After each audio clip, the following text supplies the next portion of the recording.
여러분 시내 오고 가시다가 보신 분들도 많이 계실 텐데 그 무심천 벚꽃이 한 2, 3일 전부터 활짝 피었습니다. 완전히 만개했습니다. 저희 사는 아파트 단지도 보니까 벚꽃들이 이미 다 피었습니다. 그 활짝 핀 벚꽃들을 보면서 보기에는 참 좋고 아름다운데 그 꽃을 보는 마음 한켠에는 좀 아팠습니다. 꽃이 활짝 피었는데 왜 마음이 아프냐면 너무 일찍 피었기 때문입니다. 너무 일찍 피었어요.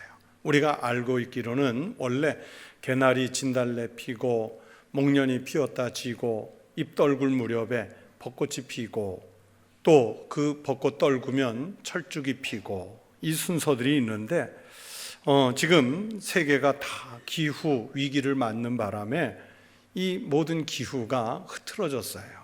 그래서 보면 개나리, 진달래, 벚꽃, 철쭉 이런 순서도 없이 그냥 아무 때나 한 몫에 핍니다. 5월에 피어야 할 철쭉이 벌써 활짝 피었다는 사진 기사도 본 적이 있습니다.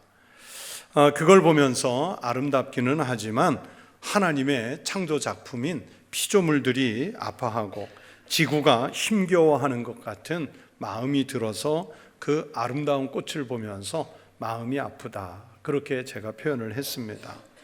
그러나 그 와중에도 지구가 아파하는 중에도 예쁜 꽃을 아직은 피워주어서 고맙고 그 꽃을 아직은 볼 수 있어서 그나마 참 다행이다라는 생각도 했습니다. 하나님의 피조물인 우리 인간이 아프지 않고 하나님의 창조 작품인 온 만물이 아프지 않은 세상이 되었으면 좋겠습니다. 지금 우리는 사순절을 보내고 있습니다. 오늘로서 사순절 5번째 주일을 맞게 되고 다음 주일은 사순절의 마지막 주일인 종려주일, 고난주간을 맞게 됩니다. 예수님이 십자가를 향해 가시는 고난주간을 한 주간 이제 또 보내게 될 겁니다. 이 고난주간의 막바지 우리에게는 가장 아픈 기간이지요. 특별히 예수 믿는 신앙인들에게는 제일 아픈 기간입니다. 정확하게는 우리가 아픈 게 아니라 예수님이 아프신 기간이에요. 예수님의 아프심, 예수님이 고난을 당하신 것 때문에 역설적으로 우리는 생명을 얻었고 우리는 구원의 기쁨을 누릴 수 있게 됐습니다. 그래서 이사야 선지자는 이 부조리에 대해서 또는 이 부조화에 대해서 이렇게 말씀했습니다. 그가 징계를 받음으로 우리는 평화를 누리고 그가 채찍에 맞음으로 우리는 나음을 받았도다. 예수님의 고난 때문에 우리에게는 말로 다 설명할 수 없는 유익을 얻게 되었으니 여러분, 이것이 은혜 아니면 무슨 뜻이겠습니까? 예수님의 십자가가 그랬던 것처럼 우리가 인생을 살면서 겪는 고난도 많이 있습니다. 내 힘만으로는 견디기 어려운 고난을 당할 때가 있습니다. 어떻게 하든지 회피하고 싶은 고난이고 환난입니다. 그런데 그 고통스러운 고난과 환난이 무조건 나쁨이기만 한 것인가? 그렇지 않아요. 예수님의 십자가가 그런 것처럼 우리에게 그 고난을 통해서 주시는 유익한 은혜가 분명히 있을 것이기 때문입니다. 그래서 시인은 오늘 본문을 통해서 고난이 유익을 줄 수 있다고 말씀하시지 않습니까? 본문 71절을 보세요. 고난당하는 것이 내게 유익이라 이로 말미암아 내가 주의 율례들을 배우게 되었나이다. 고난 때문에 하나님의 말씀과 은혜를 깨닫게 되었으니 그 고난이 시인에게는 유익이 되었다는 신앙 고백입니다. 이 고백이 우리 성도들에게도 꼭 있으시기를 축원합니다. 우리는요, 세상에 살고 있는 한 어떤 누구도 완벽한 평화를 누리며 살 수 있는 사람은 없습니다. 여러분, 우리가 산다는 것 자체가 고난이 동반되는 인생 아니겠어요? 사도 바울이 믿음의 아들 디모데에게 이런 편지를 써서 보낸 적이 있습니다. 악한 사람들과 속이는 자들은 더욱 악하여져서 속이기도 하고 속기도 하나니. 여러분, 이 말씀이 무슨 의미인가 하면 악한 사람들과 사탄, 그리스도인들을 쉴 새 없이 시험과 고통의 자리로 그들은 몰아가려고 그래요.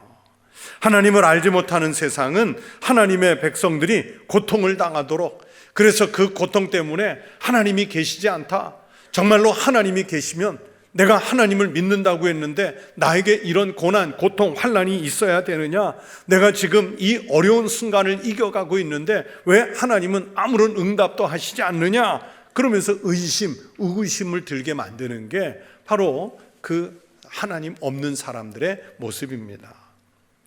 여러분, 요셉이 애굽에서 정치를 기가 막히게 잘해서 이스라엘 백성들이 애굽에 있을 때 요셉의 후광으로 대접을 받으면서 잘 살았습니다. 그런데 세월이 100년, 200년, 300년 이렇게 흘러가면서 이제 왕조가 바뀌게 되고, 그러면서 요셉을 모르는 새로운 왕들이 들어서게 됐습니다.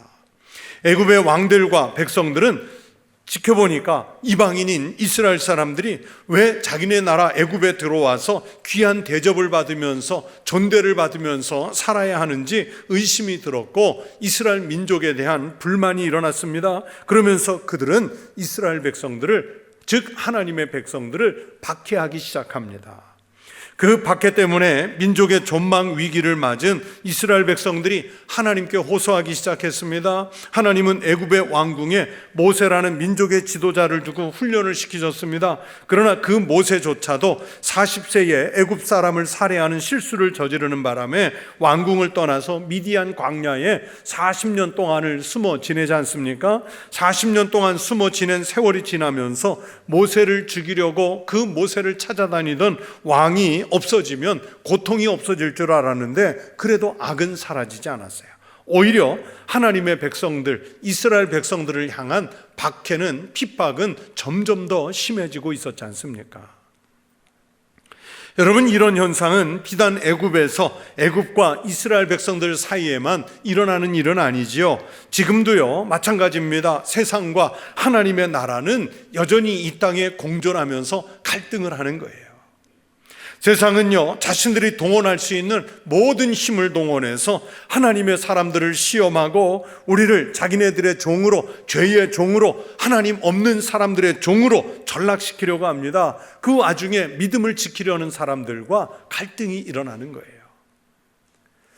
이 세상은 하나님께서 지으신 것인데 세상은 하나님을 알지 못합니다. 예수님을 알지 못합니다. 그가 세상에 계셨으며 세상은 그로 말미암아 지은 바 되었으되 세상이 그를 알지 못하였고, 세상이 그를, 하나님을, 예수님을 알지 못하였어요.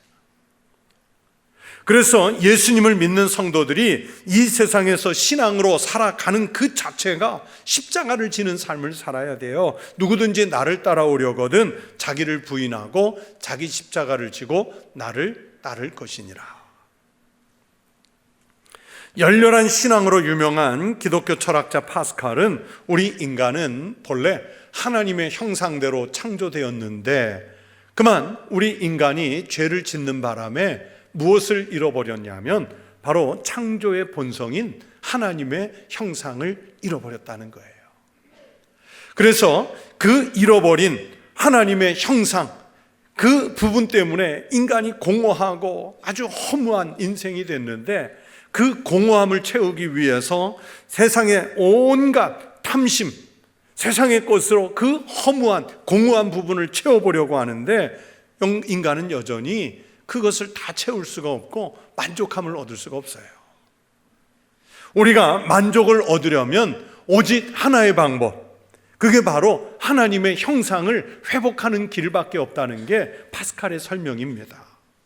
파스칼의 진단처럼 하나님의 백성들은 세상에서 영원히 살 것이 아니기 때문에 이 세상의 것으로는 완전한 만족을 누릴 수 없어요. 오히려 그리스도인들이 신앙의 율례대로 하나님의 말씀대로 살려고 하면 세상이 그 믿음의 사람들을 미워하고 박해를 한다는 겁니다. 그래서 예수를 제대로 믿으면 세상에서 박해를 받고 고통, 고난을 당하는 것이 마치 당연한 일처럼 돼 있어요. 오히려 예수 없이 살면요 세상에서 더 편리하게, 갈등 없이 안락하게 살 수 있을지 모릅니다. 예수를 제대로 믿으려고 하면 오히려 고난이 따르는 것이 마치 당연한 수순처럼 우리에게 밀려옵니다. 그러나 아무리 심한 고난이 와도 환난이 와도 우리 그리스도인들은 두려워해서는 안 됩니다. 사도 베드로의 말씀처럼 우리는 이 세상에 사는 동안에 나그네로 살고요, 지나가는 행인으로 살고 있기 때문입니다. 다시 말하면 나그네로, 행인으로 사니까 고난이 잠깐이라는 거예요. 또 야고보는 우리 인생이 잠깐 보이다가 없어지는 안개 같다고 말씀했어요. 무슨 뜻이겠습니까? 그러면 안개같이 왔다가 살짝 사라지기 때문에 고난도 왔다가 금방 사라진다는 거예요. 우리가 영원히 그리고 안전하게 최종적으로 머물 곳은 바로 하나님의 나라입니다. 우리 그리스도인들은 이 절망의 세상을 살면서도 세상 사람들이 갖지 못한 희망이 있습니다. 이 세상이 돌아가는 것을 보면요, 다 망할 것 같잖아요. 세상이 일어서게 하는 용기와 희망을 주는 게 별로 없어요. 그런데 이 다 망할 것 같은 세상에서 우리는 하나님의 보호를 받기 때문에 망하지 않습니다. 우리가 사방으로 우겨쌈을 당하여도 쌓이지 아니하며, 답답한 일을 당하여도 낙심하지 아니하며, 박해를 받아도 버림받지 아니하며, 거꾸로 뜨림을 당하여도 망하지 아니하고, 망하지 않는데요. 사도 바울의 이 말씀대로 고통은 하나님의 백성들을 넘어지게 하지 못합니다. 핍박이나 환난이 그리고 병든 것이 우리 그리스도인들을 망하게 하지 못해요. 이 신앙이 바로 하나님의 백성들이 세상에서 살아가는 유일한 믿음의 힘입니다. 교회가 세상에 존재하는 이유예요. 신앙의 힘으로 세상에서 승리하는 삶을 살아가는 성도들이 되시기를 축원합니다. 말씀드린 대로 요즘 세상을 보면 들리는 소식들이 별로 희망적이지 않아요. 정치적인 불안, 경제적인 어려움 늘 만연해 있는 것이고요. 이제 코로나 전염병 겨우 3, 4년 지나 헤쳐나온 것 같은데 언제 또 다른 새로운 팬데믹, 새로운 전염병이 우리를 엄습해 올지 모르는 위기가 있습니다. 전쟁과 기근과 또 지진과 산불과 자연재해 소식으로 온 세계가 불안해요. 21세기 이 밝은 문명의 세계에서 전쟁과 테러의 소식이 끊이지 않아요. 교육의 현장이 붕괴되고 있다고 아우성입니다. 사람들의 심령이 강팍해져서 점점 잔인한 범죄가 일어나 불안한 사회가 되고 있습니다. 과학이 그렇게 발달하고 점점 더 스마트한 시대가 되었다고 하지만 세상에서 희망을 찾는 게 불가능한 일처럼 여겨지고 오히려 사람들의 입에서 나오는 소리는 죽겠다, 못 살겠다, 힘들다, 이 소리가 떠나가지 않잖아요. 다시 말하면 희망을 상실해가는 시대에 우리가 지금 놓여 있어요.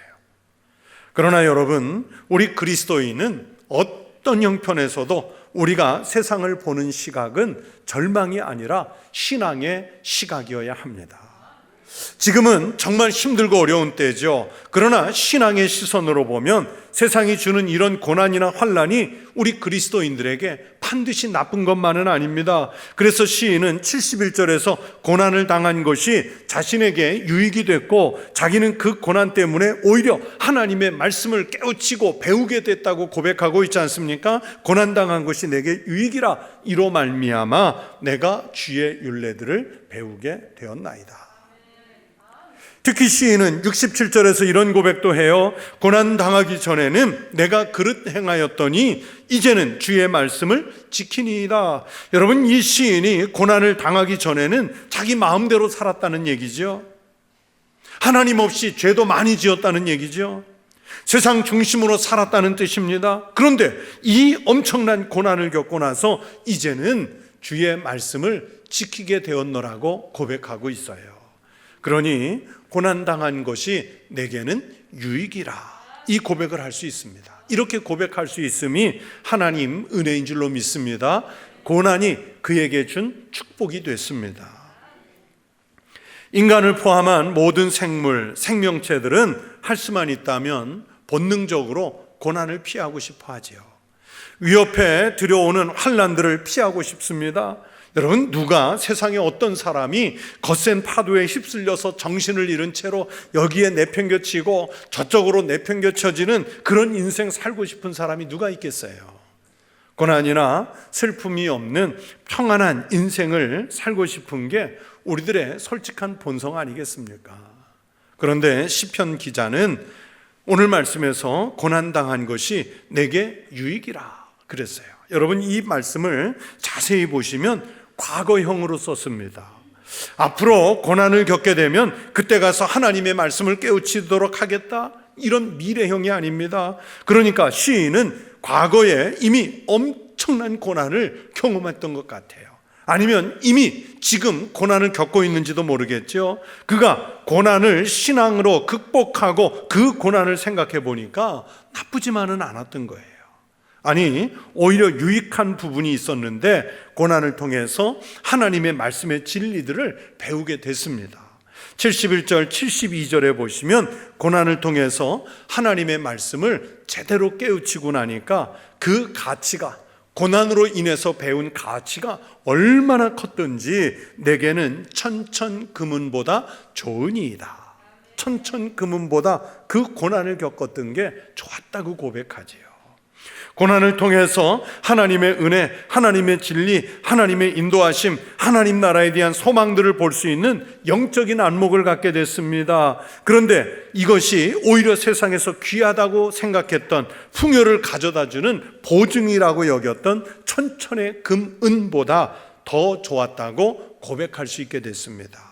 시인은 고난이 하나님의 도움의 손길을 경험하는 은혜의 통로가 되었다는 사실을 깨달은 거죠. 여러분, 이 시인의 고백처럼 고난이나 슬픔이 그래서 다 나쁜 것은 아니에요. 우리가 하나님을 깊이 만날 수 있는 신앙의 기회가 될 수 있고 우리 삶의 자세와 방향을 하나님 나라로 바꿀 수 있는, 어쩌면 훨씬 더 좋은, 천천의 금은보다 더 좋은 기회가 될 수 있기 때문입니다. 제 개인적인 간증을 말씀드려 죄송합니다. 1960년대, 70년대 누구나 그렇겠지만 참 어렸을 때 어려운 시절을 보냈어요. 많은 분들이 그런 것처럼 어려운 시절 보냈어요. 제가 좀 등치가 크고 얼굴이 크고 하니까 풍성하게 살고 자란 것 같은데 정말 어렵게 살고 자랐어요. 제가 특히 어린 시절 잊지 못하는 큰 어려움이 하나 있었는데 그 중에 몇 가지는 제게 아주 특별한 은혜를 가져다 줬습니다.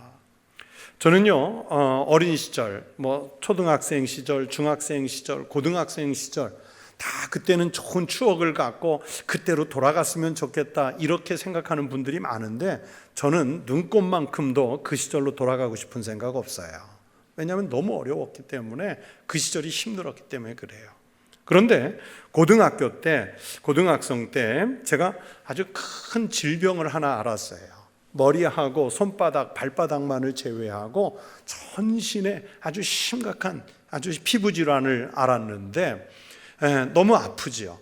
그리고 진물이 계속 흐르면서 모든 옷에 달라붙지요. 그때 부모님들에 의해서 한 7, 8개월 동안 많은 병원들을 다녔지만 고치지를 못했어요. 오히려 악화가 되고 있었지 전혀 고치지를 못했어요. 이 피부가 얼마나 아픈지요. 면도칼이 있으면 그 면도칼을 가지고 아픈데 진물 흐르는 데를 좀 긁어내고 싶었어요. 정말로 긁어내고 싶었어요. 그런 아픔이었는데, 그런데 그 병이 훗날 저에게는 축복의 통로가 됐습니다. 그 아픔 때문에 그냥 교회 다니던 그냥 평범한 학생에서 예수님 앞에, 주님 앞에 나가서 혼자 기도하는 법을 알게 됐고요. 그 질병 때문에 주님을 나의 주님으로 고백하게 됐고, 그 병을 치유받으면서 제가 목사가 되기로 서원한 결정적인 이유가 됐습니다. 그러니까 제 일생에 없어서는 안 될 정말 믿음의 삶을 가져다 준 그 아픈 고통이에요. 그 고통이 저의 일생에 있어서 신앙의 기초가 되었습니다.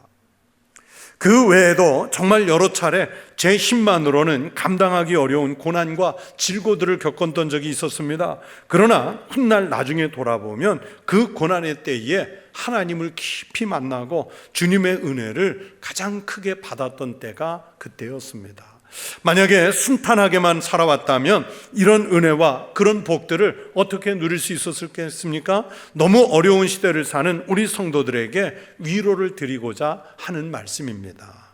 하나님은요, 언제나 우리를 향해서 귀를 기울이고 계시는 줄로 믿습니다. 그래서 우리 하나님의 백성들이 세상에서 너무 힘들어서 하나님께 부르짖으면 듣고 계시다가 응답하시는 하나님이십니다. 그들이 내게 부르짖으면 내가 반드시 그 부르짖음을 들으리라. 하나님은 하나님의 백성들의 부르짖음에 대해서 갓난아기의 울음소리에 민감하게 반응하는 엄마와 같이 우리의 부르짖음에 민감하게 반응하시는, 응답하시는 하나님이신 줄로 믿습니다. 여러분, 그래서 이런 고난의 때에 고통을 느끼는 것이 어떤 때는 좋은 일일 수 있어요. 옛날에는 문둥병이라고 했는데 요즘은 그렇게 부르면 안 돼요. 나병 또는 한센시병이라고 많이 부르지요. 이 한센시병이 무서운 것은 자기 신체가 썩어 들어가는데도 그 아픈 고통을 잘 느끼지 못하는 거예요. 고통이 없으니까 병이 든 줄 잘 몰라요. 세계 최고의 한센시병 전문가였고 인도에서 20년 그리고 미국에서 30년 동안 나병 환자를 치료하면서 선교사로 일생을 살다 가신 분 중에 폴 브랜드 박사라는 분이 있습니다. 이 폴 브랜드 박사는 우리나라에는 많이 알려지지 않았는데 우리나라에 뜻밖의 많이 알려진 기독교 영성 작가 그 필립 얀시라는 분이 있습니다. 기독교인들이 참 많이 이분의 책을 읽지요. 이 필립 얀시와 폴 브랜드 박사가 함께 쓴 고통이라는 선물이라는 책이 우리나라에도 꽤 알려져 있습니다. 제가 이 고통이라는 선물 책에서 읽은 이야기 중에 폴 브랜드 박사가 이런 이야기를 경험담을 썼어요. 이 폴 브랜드 박사가 미국 루이지애나 주의 카빌이라는 곳에 있는 나병 환자 재활원 원장으로 일할 때 경험을 썼습니다. 며칠 동안 영국으로 출장을 갔는데 그곳에서 몇 군데 일을 본 후에 오랜 시간 동안 기차를 타고 런던에 도착을 했습니다. 그날 밤 호텔에서 잠자리에 들려고 신발을 벗고 양말 한 짝을 벗는 순간이었는데 팔 뒤꿈치에 아무런 감각이 없는 거예요. 보통 사람들이라면 대수롭지 않게 넘어갈 수 있는 일인데 수십 년 동안 이 폴 브랜드 박사는 나병 환자들을 돌보고 수술한 경험이 있기 때문에 이 순간적으로 불안한 생각이 들었어요. 그래서 폴 브랜드 박사가 급히 일어나서 아주 긴 핀을 찾아가지고 그 핀으로 가장 아픈데 발 복숭아뼈 밑을 깊이 찌르는 거예요. 그런데도 감각이 없어요. 핀을 뽑아가지고 다시 한번 또 찔렀어요. 여전히 거기에서는 피만 솟구치지 감각이 없는 거예요. 자신이 나병에 걸린 거예요. 이 폴 브랜드 박사는 밤새도록 잠을 못 자고 힘들어했다 그랬어요. 이제 나병 환자로서 남은 인생을 살아가야 할 두려운 마음이 머리에서 떠나지 않습니다. 나병 환자들이 가족에게 버림받고 공동체에서 버림받고 사회에서 버림받는 것을 수십 년 동안 지켜보았기 때문에 자기도 사람들에게 버림받는 모습이 떠올랐어요. 가족들에게, 자기 병원의 사람들에게, 가까운 사람들, 사회에서 버림받고 살아갈 생각을 하니까 밤새 눈물이 쏟아졌어요. 그렇게 고통의 밤이 지나고 동이 트는 새벽이 됐습니다. 폴 브랜드 박사는 이제 자기 인생에는 희망이 없을 것이라 하는 그 절망의 생각을 갖고 어제 찔렀던 그 복숭아뼈 밑부분을 그 침으로 다시 한번 꾹 찔렀는데 그 순간 기절할 듯이 너무 아파가지고 호텔 방 안이 떠나가도록 비명을 질렀다 그랬어요. 여러분, 그러면 이 박사에게 그 순간의 아픔, 그 고통이 슬픔일까요? 아니면 축복이었을까요? 축복이에요. 그제야 폴 브랜드 박사는 자기가 어제 장시간의 기차 여행으로 앉아있는 동안에 신경의 한 부분이 눌려서 발이 마비 상태가 됐다는 걸 알았어요. 왜 비행기 장시간 타도 이런 현상이 있잖아요. 그 후로는 이 폴 브랜드 박사님은 실수로 칼로 자기 손가락을 베었을 때도 그 아픈 중에, 그 고통 중에 감사하다. 발을 잘못 디뎌서 크게 삐었을 때도 너무 아파서 팔짝팔짝 뛰면서도 그 아픔에 진심으로 감사하다 그랬어요. 심지어 버섯을 잘못 먹고 온몸을 뒤틀면서 밤새 토하는 그 심한 고통을 당할 때도 폴 브랜드 박사는 고통 중에 하나님, 오늘 나의 고통에 감사합니다, 감사 기도를 드렸답니다. 그래서 이분이 필립 얀시와 함께 고통이라는 선물, 그 책을 쓴 거예요. 여러분, 우리는 고난을 만나면 무엇을 해야 이 어려운 때를 이겨낼 수 있을지 우리의 지혜로는 난감하기만 하죠. 어디서부터 손을 대야 이 난국을 이겨낼 수 있을지 정말 어렵습니다. 그러나 여러분, 우리가 고난을 당하고 여러 가지 어려운 일들로 힘겨운 때를 보내면 그 고통을 느끼는 것 자체가 살아있다는 증거입니다. 아직도 아픔을 느낄 만큼 우리가 건강하다는 뜻이에요. 특별히 공동체가 함께 고통을 느끼고 내 개인의 생활에서 고통을 느낀다면 그것은 여전히 하나님의 관심을 불러일으킬 만한 축복의 통로가 될 수 있습니다. 하나님은 하나님의 백성들의 귀에, 고통에 귀를 기울이시는 하나님이십니다. 시편 116편 10절에서 시인은 내가 크게 고통을 당하였다고 말할 때에도 나는 믿었도다.